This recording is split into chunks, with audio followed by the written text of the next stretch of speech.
Começando mais um giro de notícias sobre o Corinthians, o Alvinegro de Itaquera. Estou aqui mais uma vez, Thiago Baia, para poder atualizar vocês sobre tudo que tem rolado nos bastidores ali do Coringão e nos bastidores do Parque São Jorge também. Hoje tem coisas interessantes aí, chegada de técnico, possibilidade de SAF no futuro e até uma situação do Romero aí, do contrato do Romero para a próxima temporada. Mas antes, como a gente costuma, sigam a gente nas redes sociais, tá aqui embaixo certinho. Lá vocês vão ver todos os conteúdos que a gente produz praticamente todos os dias. Vai ter alguma coisa que você vai gostar lá, como eu costumo dizer, né? E tem conteúdo de todos os tipos, então não perde mais tempo não. Dá uma conferida lá. E também não vou perder tempo por aqui, hein? Já vou colocar a primeira notícia do dia. Já vou começar com o mais importante que aconteceu nessa segunda-feira, que foi a coletiva do nosso querido Ramon Dias que foi apresentado a 1h dessa segunda-feira para a torcida numa entrevista coletiva. Ele falou com a imprensa, deu algumas aspas importantes. Eu particularmente gostei da coletiva do Ramon, acho que ele tocou em pontos importantes, falou até de Balotelli, mas eu acho que o principal que ele acabou falando ali foi sobre a questão da situação complicada que o Corinthians vive, pontuou bastante que ele encontrou um elenco que é qualificado, que não era para estar passando aí pela situação que está passando, que ele enxerga força nesse elenco para reverter o mais rápido possível essa situação, né? Até pontuou algumas questões de alguns jogadores, como o Garro, Coronado, o Emiliano Dias também, filho do Ramon, peça importante ali na comissão técnica dele, também esteve presente, falando sobre tudo, né? Sobre todas as perguntas ali que foram feitas. Então, assim, eu gostei bastante da coletiva, até vou ver se eu pego alguns destaques aqui.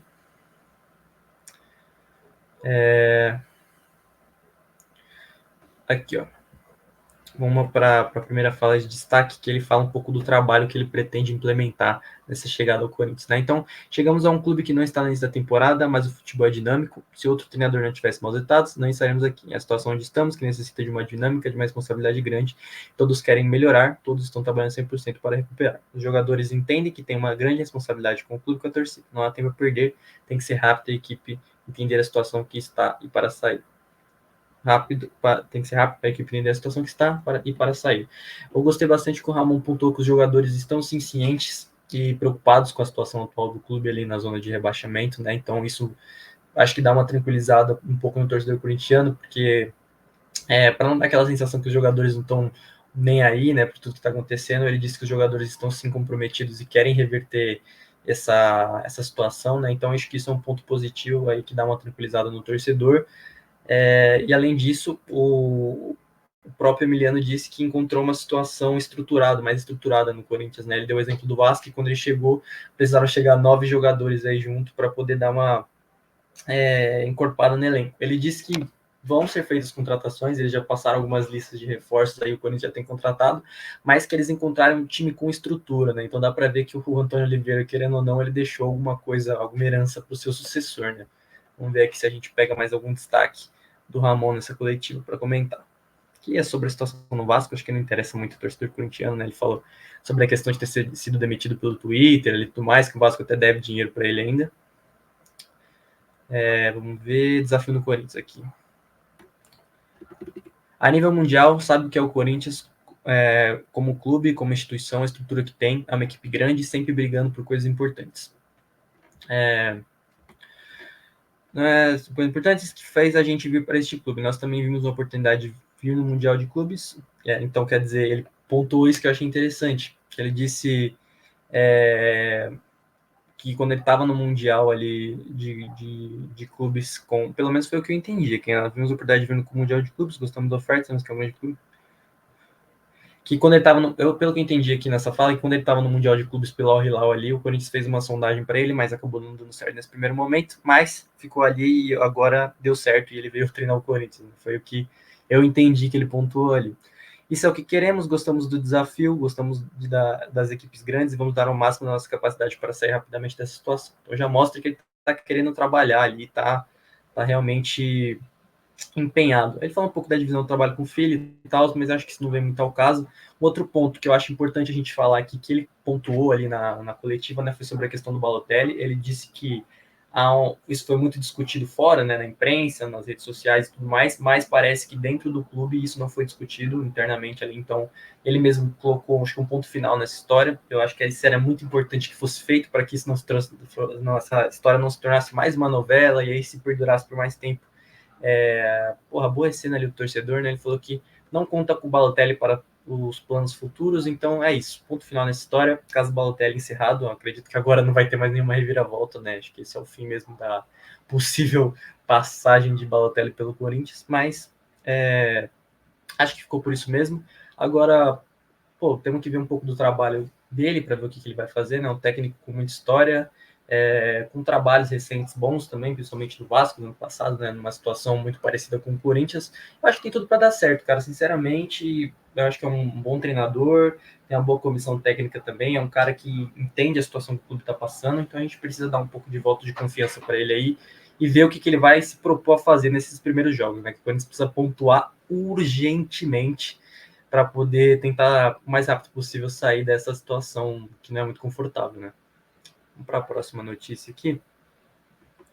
Agora falar de Romero. Sei que tem muita gente que quer ouvir SAF, mas vou deixar o assunto SAF para o final.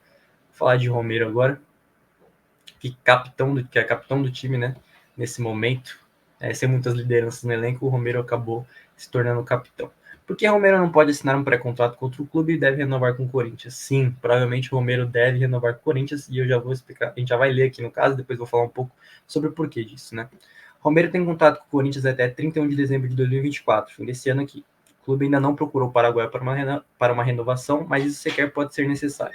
O contrato de Romero prevê renovação automática por mais uma temporada a partir do cumprimento de duas metas. Uma delas é determinada por porcentagem de jogos em que o jogador participe. E essa provavelmente é a que será cumprida. Vocês vão ver ao longo aqui da matéria. Segundo a apuração do GE, o contrato de Romero será renovado automaticamente se ele tiver participado por pelo menos 45 minutos de 60% dos jogos oficiais do Corinthians em 2024. Nesse ano, o atacante participou de 31 dos 38 jogos oficiais, com 7 gols marcados e 4 assistências. Até o momento, o contrato do atacante caminha para renovação automática. A outra cláusula ali que tinha era caso o Corinthians ganhasse um título, o contrato dele seria renovado automaticamente. Eu acho isso bem difícil de acontecer, mas essa dos jogos, sinceramente, não é muito complicado que aconteça. Cara, quando o Romero veio, eu fui muito a favor da contratação dele, achei que ele era um cara identificado, podia ajudar o clube ali dentro de campo, trazer aquela profundidade de elenco que eu sempre gosto de dizer aqui, isso no ano passado. Fez gols importantes, sim, é um cara que ajudou o Corinthians ali a escapar do rebaixamento no ano passado, fez gols importantes esse ano também, mas não é um cara que entrega, é um cara que sempre fica muito abaixo, né? Pelo contrário, eu acho que ele mais atrapalha do que ajuda, só presta mesmo quando faz o gol e ultimamente tem sido difícil, né? A seleção do Paraguai, por exemplo, ele nem praticamente não jogou, acho que jogou só um jogo só e não todos os minutos. Então, eu acho que é um cara que com o tempo passando, a idade dele chegando também, ele vai acabando perdendo a utilidade que ele já teve em algum momento para o Corinthians, que era de ser um cara aguerrido, que ajudava a marcação e tal. Hoje ele não agrega nisso, também não agrega muito na criação.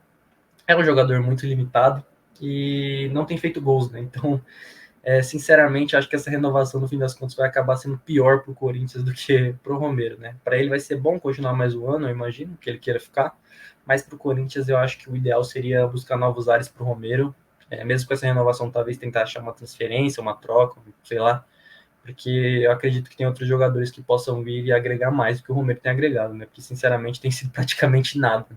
Ele foi capitão nos últimos jogos aí que ele participou depois dessa volta da Copa América, mas, cara, não gosto, não gostei, não da situação do capitão, mas do que ele vem agregando. Então, sinceramente, Romero, você vai acabar renovando aí, mas, cara, se fosse por mim, eu acho que isso não aconteceria definitivamente. Vamos para a próxima e última notícia. Essa aqui é impactante, hein? Essa aqui acho que poucas pessoas esperavam. Vou compartilhar aqui. Vamos lá. Oh, meu Deus. Aí, bom. Grupo confirma interesse em comprar SAF do Corinthians e pede negociação com o presidente Augusto Melo. Olha a cara do cidadão aqui, ó. Pinóquio. Tem que trabalhar, Pinóquio.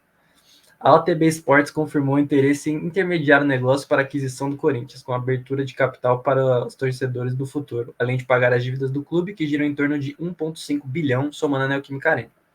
Os investidores interessados em adquirir o timão são de um outro grupo liderado por Marcelo Goldfarb, eu acho que é assim que fala, e o seu filho Bernardo Goldfarb, fundador das lojas Marisa. Marcelo também é um dos donos da OTB Sports, que faria uma espécie de intermediação entre as partes. Bom, falando intermediário, acho que é um assunto que não, né, que não agrada muito a torcida corintiana, de tudo que aconteceu aí com a Vai de Bet. Deixa eu só deixar uma fotinho aqui do senhor Augusto Melo para ilustrar, se o site do meu timão me permitir. Obrigado, site do meu timão. Beleza, deixa o Augustão aí.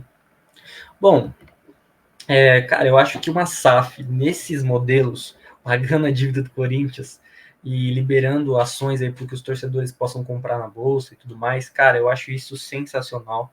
Eu acho que seria um passo muito importante para o Corinthians, que a gente já viu que não tem ninguém lá dentro que seja capaz de gerir esse clube de uma maneira minimamente aceitável, né? Então, eu acho que esse seria um passo muito importante para o Corinthians. Acho extremamente difícil isso acontecer, como a própria notícia diz, eu não passei ali, mas se vocês derem uma procurada, inclusive aconselho vocês a lerem a matéria do meu timão completo, falando sobre esse assunto.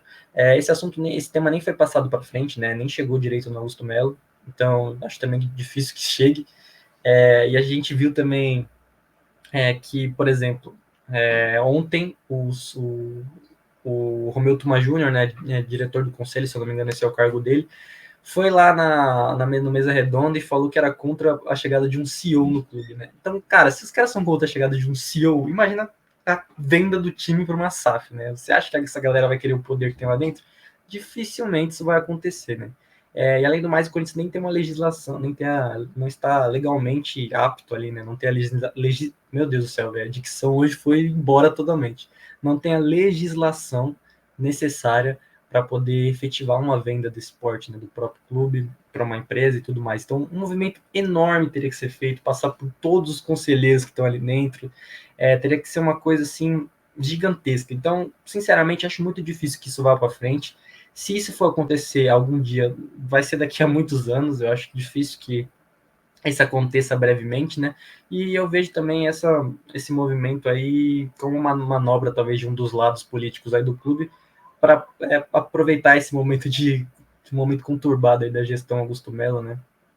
E aí talvez deixar mais difícil ainda. Então, sinceramente, eu acho que seria ótimo. Eu acho que esse movimento de SAF seria perfeito, ideal para o Corinthians, mas ao mesmo tempo acredito que isso seja muito difícil, principalmente a curto prazo. Bom, então eram essas as notícias aqui do Corinthians. Vou me despedindo aqui da Fiel. Em breve voltamos com mais notícias aí no Giro. Temos podcast essa semana também, terça e quinta, então fiquem ligados. Vou ficando por aqui. Um grande abraço e falou!